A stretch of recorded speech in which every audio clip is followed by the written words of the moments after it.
লড়াই সংগ্রাম রক্ত জীবন তার বিনিময়ে আজ আমরা সমৃদ্ধ এবং আগামী দিনের নতুন বাংলাদেশ গড়ার স্বপ্ন দেখছি।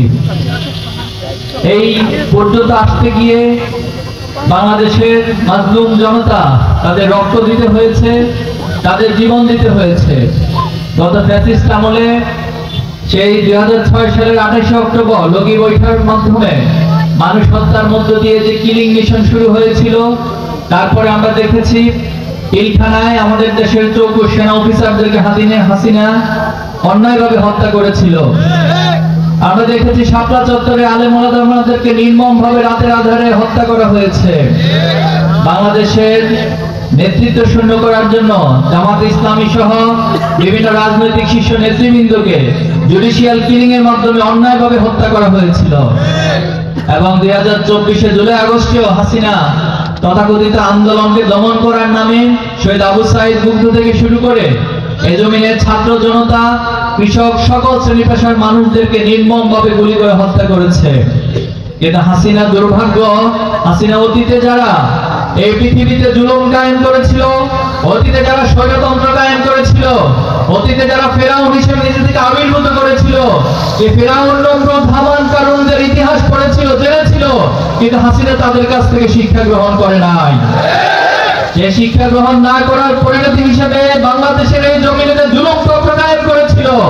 2024 জুলাই আগস্টে এসে ছাত্র জনতার অভ্যুত্থানের মধ্য দিয়ে বাংলাদেশের ছাত্র জনতা প্রমাণ করেছে আমরা কোন আধিপত্যবাদী, কোন স্বৈরাচার, কোন ফ্যাসিস্টের কাছে কখনো মাথা নত করব না।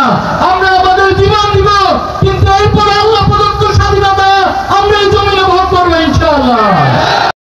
ব্যবহার করে তারা নিজেদের সম্পদের প্রহার করেছে, কিন্তু মানুষের ভাগ্যের পরিবর্তন করেনি। স্বাধীনতার এতগুলো বছর পার করেছি আমরা, কিন্তু বাংলাদেশের কাঙ্ক্ষিত উন্নয়নে কোনো সম্ভব হয়নি।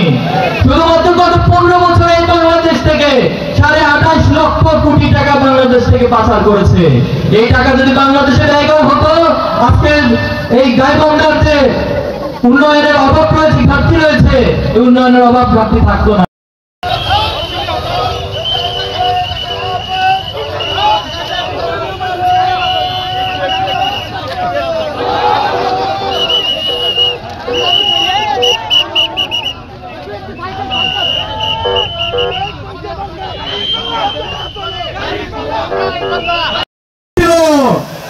আমরা দেখতে পাচ্ছি আবারও সেই পুরনো খেলার আবির্ভাব হয়েছে, আবারও সেই স্বাধীনতার পক্ষে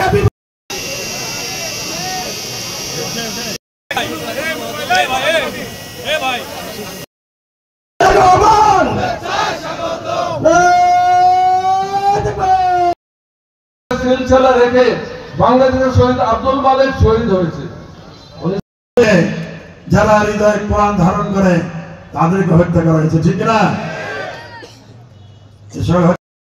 এখানে ইঞ্জিনিয়ারিং বিশ্ববিদ্যালয়ে যদি আমরা বিজয় হতে পারি এবং আগামী দিন আমাদের এই গাইবান্ধা হচ্ছে সবচেয়ে অবহেলিত জেলা বাংলাদেশের মধ্যে 64 জেলার মধ্যে। এখন কথা হলো কেন্দ্রীয় সংগঠন কর্তৃক সেই স্বাধীনতা আন্দোলনে গাইবান্ধা জেলার একজন লড়াকু সৈনিক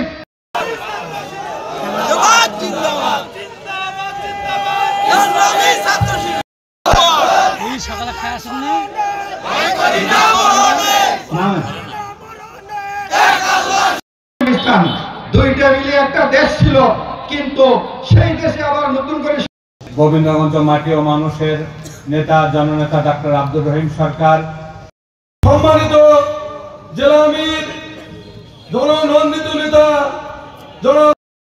বক্তব্য রাখার জন্য সবিনয় অনুরোধ করছে।